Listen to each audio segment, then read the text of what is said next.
നമുക്ക് സേതുവിന്റെ പല്ലുവിയുടെയും നാളത്തെ നല്ലൊരു കഥ കേട്ടാലോ? അതിനു മുമ്പായി ആദ്യമായി കാണുന്നവരുണ്ടെങ്കിൽ ചാനൽ ഇഷ്ടപ്പെട്ട ഒന്ന് സബ്സ്ക്രൈബ് ചെയ്യാൻ മറക്കരുത്. വീഡിയോ ഇഷ്ടപ്പെടുവാണെങ്കിൽ ലൈക്ക് ചെയ്യാനും നിങ്ങളുടെ വിലയേറിയ അഭിപ്രായങ്ങളൊക്കെ രേഖപ്പെടുത്താനും മറക്കരുത് കേട്ടോ. അങ്ങനെ നാളത്തെ കഥയും നമ്മൾ കാണുന്ന അച്ചു ഋതുവിന്റെ മുറിയിലേക്ക് ചെല്ലുവാണ്. പിന്നീട് ഋതുവിനോട് പറഞ്ഞു, ഋതു നീ താഴേക്ക് ഇറങ്ങി വരാൻ പറഞ്ഞു.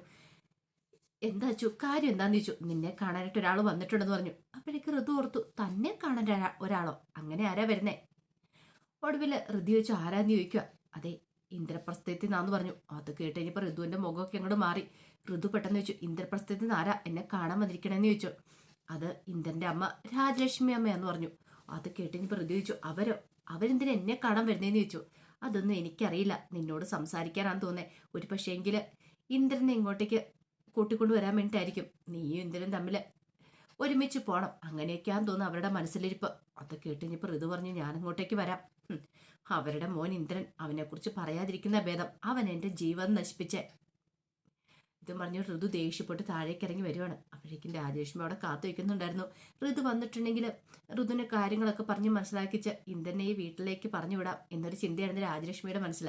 കാരണം ഇന്ദ്രൻ അവിടെ നിന്നിട്ട് ശരിയാവത്തില്ല എന്നറിയാം.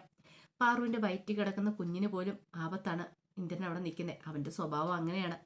അതുകൊണ്ട് ഇനി അവനെ അവിടെ നിർത്തിക്കൂടാ. അതുകൊണ്ട് എങ്ങനെയെങ്കിലും ഇന്ദ്രനെ ഒന്ന് ഒഴിവാക്കാൻ വേണ്ടിയിട്ടാണ് രാജലക്ഷ്മി പൊന്നുമടത്തിലേക്ക് വരുന്നത്. അങ്ങനെ ഋതു അങ്ങോട്ടേക്ക് ഇറങ്ങി വന്നു കഴിഞ്ഞപ്പോൾ രാജലക്ഷ്മി പറഞ്ഞു, മോളെ മോളെന്താ ഒന്ന് വിളിക്കുക പോലും ചെയ്തല്ലേ ഈ അമ്മേ എന്നൊക്കെ പറഞ്ഞു. അത് കേട്ട് കഴിഞ്ഞപ്പം ഋതു ചോദിച്ചു, ഞാൻ എന്തിനാ നിങ്ങളെ വിളിക്കണമെന്ന് ചോദിച്ചു. അല്ല, ഇന്ദ്രന് അവിടേക്ക് വന്നിട്ടുണ്ട്. ഇന്ദ്രൻ ഇവിടുന്ന് വഴക്കിട്ടാ പോന്നേന്ന് ഞാൻ ഇപ്പോഴാ അറിയണേ. പക്ഷെ മോൾ അവനെ ഒന്നും അന്വേഷിച്ചു പോലും ഇല്ലല്ലോ. ഒന്നും അല്ലെങ്കിലും മോളുടെ ഭർത്താവല്ലേ, മോളുടെ വയറ്റിൽ വളരുന്ന കുഞ്ഞിന്റെ അച്ഛനല്ലേ, അങ്ങനെയൊക്കെ ചോദിക്കണം. ഇത് കേട്ടപ്പോൾ ഋതു പറഞ്ഞു, മിണ്ടരുത് നിങ്ങൾ. എൻ്റെ വയറ്റിൽ വളരുന്ന കുഞ്ഞിന്റെ അച്ഛൻ, നിനക്ക് നാണുണ്ട് അങ്ങനെ പറയാനായിട്ട്? ഞാൻ അവനെ ഉപേക്ഷിച്ച് കളഞ്ഞ എൻ്റെ ജീവിതത്തിൽ നിന്നും എൻ്റെ മനസ്സിൽ നിന്നും അവനെ പടിയിറക്കി വിട്ടാന്ന് പറഞ്ഞു. അപ്പോഴേക്കും രാജേഷ്മി പറഞ്ഞു, മോളെ നീ എന്തൊക്കെയാ ഈ പറയണേ? ദേ, നിന്റെ വയറ്റിലൊരു കുഞ്ഞുണ്ടെന്നുള്ള ഓർമ്മ വേണം. അത് എൻ്റെ മകൻ്റെ കുഞ്ഞല്ലേന്ന് ചോദിച്ചു. ആര് പറഞ്ഞു നിങ്ങളോട് ഇന്ദ്രൻ്റെ കുഞ്ഞാന്ന്? ഞാൻ പറയുന്ന കുഞ്ഞിൻ്റെ അച്ഛൻ എന്നൊക്കെ പറഞ്ഞു. അത് കേട്ടപ്പോൾ പൂർണ്ണം പറഞ്ഞു, ഋതു എന്തൊക്കെയാ നീ പറയണമെന്ന് ചോദിച്ചു. അമ്മ മിണ്ടരുത്, ഇത് ഞാൻ കൈകാര്യം ചെയ്തോളാന്ന് പറഞ്ഞു. നിങ്ങളുടെ മകൻ കാരണം എനിക്ക് എൻ്റെ ജീവിതത്തിൽ നഷ്ടങ്ങൾ മാത്രം ഉണ്ടായിട്ടുള്ളൂ. അപ്പോഴേക്കും രാജലക്ഷ്മി എന്നിട്ട് പറഞ്ഞു, മോളെ എന്തൊക്കെ പറഞ്ഞാലും എന്നും നിന്റെ ഭർത്താവ് അവൻ തന്നെ അല്ലേന്ന് ചോദിച്ചു. അപ്പോഴേക്ക് ഋതു പറഞ്ഞു, ഭർത്താവോ അവനോ? ഭർത്താവായിട്ട് അവനിനി ഞാൻ കാണത്തില്ലെന്ന് പറയാണ്. എൻ്റെ ജീവൻ നശിപ്പിച്ചു, എൻ്റെ കുടുംബത്തിലെ മൊത്തം അംഗങ്ങളെ അവൻ കാരണം ഈ വീട് വിട്ട് ലക്ഷ്മി അമ്മ ഇറക്കി വിട്ടു. എന്തൊക്കെ പ്രശ്നങ്ങൾ ഉണ്ടായെന്നറിയാവോ? നിങ്ങളുടെ മകൻ കാരണം ഒരു ദിവസം പോലും സ്വസ്ഥതയോടെ സമാധാനത്തോടെ കിടന്നുറങ്ങാൻ പറ്റിയിട്ടില്ല. അപ്പോഴേക്കും രാജലക്ഷ്മി പറഞ്ഞു, ഋതു നിന്നെ ആരൊക്കെയോ എന്തൊക്കെയോ പറഞ്ഞ് തെറ്റിദ്ധരിപ്പിച്ച് വെച്ചിരിക്കുക. അവൻ അങ്ങനെയൊന്നുമല്ല, അവൻ പാവാന്ന് പറഞ്ഞു. മിണ്ടരുത്, പാവാന്നും പറഞ്ഞുകൊണ്ട് എൻ്റെ മുന്നിൽ വന്ന് നിങ്ങൾ അഭിനയിക്കരുത്. നിങ്ങളുടെ മോന് മാനസിക രോഗം ഇല്ലെന്ന് ചോദിച്ചു. ഇത് കേട്ടപ്പോൾ രാജലക്ഷ്മി വെച്ചു, എന്തൊക്കെയാ മോളെ നീ പറയണേ? കൂടുതലൊന്നും പറയണ്ട. ഡോക്ടർ കർത്തയുടെ ചികിത്സയിലല്ലേ നിങ്ങളുടെ മോന്. എല്ലാ കാര്യങ്ങളും ഞാൻ വ്യക്തമായിട്ട് അറിഞ്ഞിട്ടുണ്ട്. അയാൾ എന്തുകൊണ്ട് എൻ്റെ കഴുത്തിൽ താലി ആർത്തിയെന്ന് മറ്റേ ഞാൻ അറിഞ്ഞു. അയാൾക്ക് ഇപ്പോഴും പ്രതികാര ബുദ്ധിയാ മറ്റുള്ളവരോടുള്ള. കൂടുതൽ അറിയണമെങ്കിൽ നിങ്ങളൊരു കാര്യം ചെയ്യുക, ഡോക്ടർ കർത്തയോട് തന്നെ പോയി ചോദിച്ചു നോക്ക്. എല്ലാ കാര്യങ്ങളും വ്യക്തമായിട്ട് അറിഞ്ഞിട്ട് തന്നെയാ. എന്തെങ്കിലും ആയി പോട്ടെ എന്ന് കരുതിയിട്ടാ ഞാൻ അവനെ ഇവിടെ വെച്ച് താമസിപ്പിച്ച് വെച്ചിരുന്നേ. പക്ഷേങ്കിൽ അവൻ നന്നാവുന്ന ലക്ഷണം കാണുന്നില്ല. എന്നെ ദ്രോഹിച്ചു പോട്ടെ, എൻ്റെ കുടുംബത്തെ, സേതുവേണ്ണനെ, പല്ലവിയെ എല്ലാവരെയും അവൻ ദ്രോഹിച്ചു. അങ്ങനെയുള്ള അവനെ ഈ വീട്ടിലേക്ക് വീണ്ടും ഞാൻ വിളിച്ചു കയറ്റണമല്ലേ, സൽക്കരിക്കണമല്ലേ? എൻ്റെ കഴുത്തിൽ ജീവനുണ്ടെങ്കിൽ ഇനി ഞാൻ സമ്മതിക്കില്ല എന്ന് പറയണേ. ഇത് കേട്ട് കഴിഞ്ഞപ്പോൾ രാജേഷ്മി പറഞ്ഞു, ഋതു ഇങ്ങനൊന്നും നീ പറയരുത്. നീ കാരണമല്ലേ ഒരു പക്ഷേങ്കിൽ ഈ ബന്ധത്തിന് പോലും എനിക്ക് സമ്മതമായിരുന്നില്ല. പക്ഷേങ്കിൽ നീയും അവനും തമ്മിൽ ഇഷ്ടത്തിലാന്ന് അറിഞ്ഞിട്ടാ ഞാൻ ഈ വിവാഹത്തിന് പോലും സമ്മതിച്ചേ.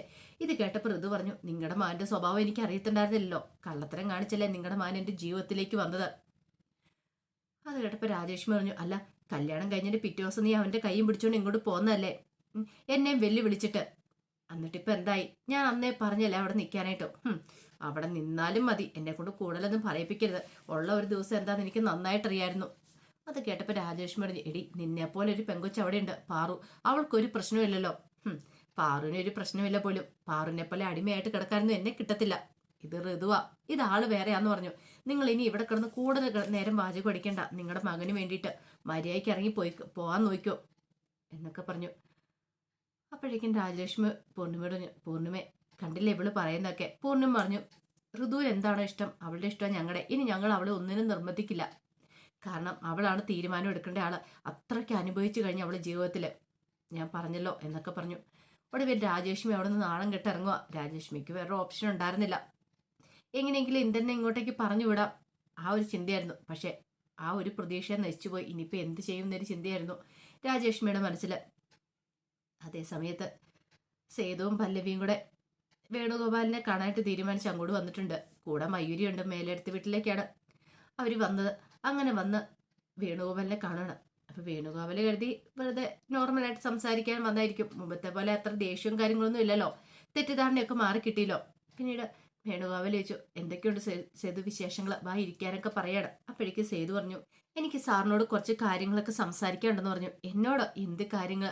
അത് പിന്നെ അപ്പോഴേക്കും പല്ലവി പറഞ്ഞു, അതെ ഞങ്ങൾക്ക് ലക്ഷ്മി അമ്മയെക്കുറിച്ചാണ് പറയാനുള്ളതെന്ന് പറഞ്ഞു. ലക്ഷ്മിയെക്കുറിച്ചോ? അവളെക്കുറിച്ച് എന്താ പറയാനുള്ളത്? അത് പിന്നെ ലക്ഷ്മിയമ്മ ഇങ്ങോട്ടേക്ക് കൂട്ടിക്കൊണ്ടു വരണം. ലക്ഷ്മിയമ്മ വല്ലാത്തൊരു സങ്കടത്തിൽ തന്നെയാണ്. ലക്ഷ്മിയമ്മയ്ക്ക് ഇവിടെ വന്നാലോ ഒരു സമാധാനമാകത്തുള്ളൂ. അറിയാലോ ഇപ്പൊ പൊന്നുമടത്തിലുണ്ട്. ഇത് കേട്ടപ്പോൾ വേണുഗോപാൽ പറഞ്ഞു, ഓഹോ ഇതിന് വേണ്ടിയിട്ടാണോ നിങ്ങൾ ഇങ്ങോട്ടേക്ക് വന്നേ? അങ്ങനെയാണ് മെനക്കെട്ട് വരേണ്ട കാര്യം ഉണ്ടായിരുന്നില്ല. ഫോണിൽ കൂടെ പറഞ്ഞാൽ മതിയായിരുന്നല്ലോ, ഞാൻ അപ്പം തന്നെ നോ പറയുമായിരുന്നല്ലോ എന്ന് പറഞ്ഞു. അത് കേട്ടപ്പോൾ പല്ലവി പറഞ്ഞു, അങ്ങനെ പറയരുത് സാറേ. കാരണം അമ്മയുടെ ജീവനും ജീവിതമല്ല ഇപ്പം ഇവിടെയാണ്. കാരണം സാറിനോടും മയൂരോടും അപ്പോൾ ജീവിതമാണ് അമ്മ ആഗ്രഹിക്കുന്നത്. അതുകൊണ്ടാണല്ലോ സേതുവേട്ടനെ പോലും അടുത്തേക്ക് അടുപ്പിക്കാതിരുന്നേ. സേതുവേട്ടന് ഒരു മകനുണ്ടെന്നുള്ള കാര്യം പോലും മറച്ചു വെച്ചതെന്ന് പറഞ്ഞു. അത് കേട്ടപ്പോൾ വേണുഗോപാല് പറഞ്ഞു, ലക്ഷ്മിയുടെ ആ കഥകൾ കാരണം നശിച്ചു പോയത് എൻ്റെ മോളുടെ ജീവിതമാണ്, എൻ്റെ മോളുടെ കല്യാണവും മുടങ്ങിപ്പോയെന്നൊക്കെ പറഞ്ഞു. ആ സമയം വേണുഗോപാലിനോട് സേതു പറഞ്ഞു, അതിപ്പം ഞങ്ങളുടെ ആരുടെയും കുറ്റമല്ല സാറേ. അത് ഞങ്ങൾ ആരും തെറ്റ് ചെയ്തില്ല, എല്ലാ ഇന്ധനം കാരണമല്ലേ. ആയിക്കോട്ടെ. അപ്പോഴേക്കും സേതു പറഞ്ഞു, സാർ ഇങ്ങനെയൊന്നും പറയരുത്. കാരണം അമ്മയുടെ ജീവിതം ഇനി നശിപ്പിക്കരുത്. ആദ്യം ഒരു ജീവിതം നശിച്ചു പോയത് എൻ്റെ അമ്മയുടെ, രണ്ടാമത് വീണ്ടും ഒരു ജീവിതം കിട്ടിയപ്പോൾ അതിൽ ഭയങ്കര സന്തോഷിച്ച ആ സമയത്താണ് ഇങ്ങനെ പ്രശ്നങ്ങളൊക്കെ ഉണ്ടായെന്ന് പറഞ്ഞു. അതുകൊണ്ട് അമ്മയെ സാർ ഇങ്ങോട്ടേക്ക് വിളിക്കണം, അല്ലാതെ അമ്മ ഇങ്ങോട്ടേക്ക് വരത്തില്ല. ശരിക്കും അമ്മ അവിടെ കിടന്ന് വിഷമിക്കുന്നുണ്ടെന്ന് പറഞ്ഞു. അത് കേട്ട് കഴിഞ്ഞപ്പോൾ വേണുഗോപാൽ പറഞ്ഞു, നിന്റെ അമ്മ വിഷമിക്കുന്നുണ്ടെന്ന് എനിക്കറിയാം. പക്ഷെ ഒരു കാര്യമുണ്ട്, എൻ്റെ മോളുടെ വിവാഹം മുടങ്ങിയത് അറിയാവോ? ആ ശ്രീകാന്തുമായിട്ടുള്ള. ഞാനൊരു കാര്യം ചോദിച്ചോട്ടെ, നീ പറയുന്ന കാര്യങ്ങളൊക്കെ ഞാൻ അനുസരിക്കാം, നിന്റെ അമ്മയെ ഇങ്ങോട്ട് കൂട്ടിക്കൊണ്ടുവരാം. പക്ഷെ വേറൊരു കാര്യമുണ്ട്, ശ്രീകാന്തും മയൂരിയും നമ്മളെ വിവാഹം അത് നിനക്ക് നടത്താൻ പറ്റുമോ എന്ന് ചോദിച്ചു. ആ വിവാഹം നടത്തുവാണെങ്കിൽ നിന്റെ അമ്മയെ ഞാൻ ഇങ്ങോട്ട് കൂട്ടിക്കൊണ്ടുവരാമെന്ന് പറഞ്ഞു. അത് കേട്ട് ഇനിയിപ്പോൾ സേതു നോക്കുവാണ് വേണുഗോപാലിനെ, എന്ത് ചെയ്യണമെന്ന് അറിയില്ല. അപ്പോഴേക്കും മയൂരി പറഞ്ഞു, പപ്പ എന്തൊക്കെയാ പറയണേ? ഞാൻ ശ്രീകാന്ത് നമ്മളുടെ വിവാഹമോ? അതിനി എങ്ങനെ നടക്കാനാ പപ്പ? അതൊന്നും നടക്കത്തില്ല എന്ന് പറഞ്ഞു.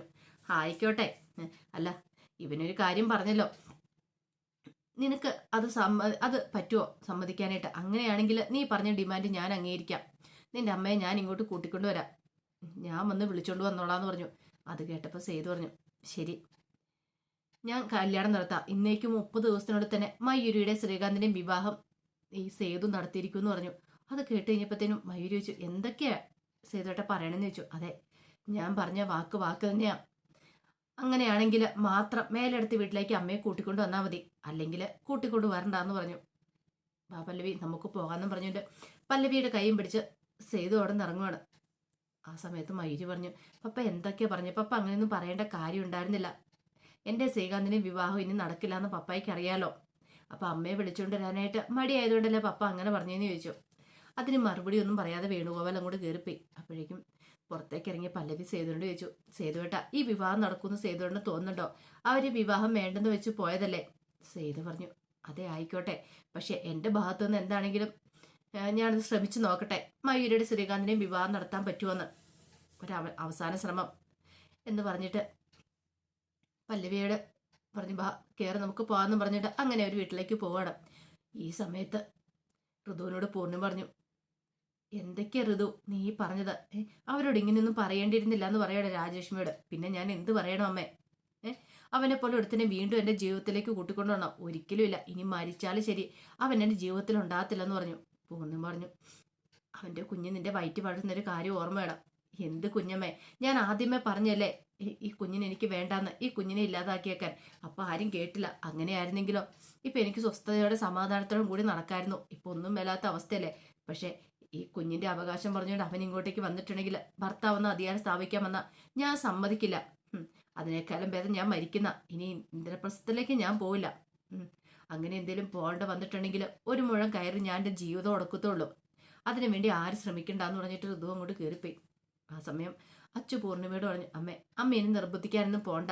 അവൾക്ക് ഇഷ്ടമില്ലാത്ത കാര്യത്തിന് നിർബന്ധിക്കണ്ട. അല്ലെങ്കിലും ആ ഇന്ദ്രനെ പോലുള്ള ഒരുത്തൻ ഇങ്ങോട്ടേക്ക് വന്നിട്ട് എന്താവാനാ? അവന്റെ സ്വഭാവം അറിയാലോ. അവൻ ഇനി വീണ്ടും ഇവിടെ വന്നിട്ട് ഓരോന്ന് കാണിച്ചു കൂട്ടും. നമ്മുടെയൊക്കെ ജീവിതം തകർക്കത്തുള്ളൂ. സ്വസ്ഥതയുടെ സമാധാനത്തോടും കൂടി നമ്മളിപ്പോൾ പോയിക്കൊണ്ടിരിക്കുന്നത്. വെറുതെ എന്തിനാ ഒരു പ്രശ്നം ഉണ്ടാക്കണേ എന്നൊക്കെ പറയണം. അപ്പൊ അതിന്റെ വിശേഷങ്ങളൊക്കെയാണ് കാണാൻ പോകുന്നത്. ആ വിശേഷങ്ങളൊക്കെ ആയി നമുക്ക് എല്ലാവർക്കും കാത്തിരിക്കാട്ടോ. ഒരിക്കൽ കൂടി എല്ലാവർക്കും ശുഭരാത്രി നേർന്നുകൊണ്ട് നിർത്തുന്നു. നന്ദി.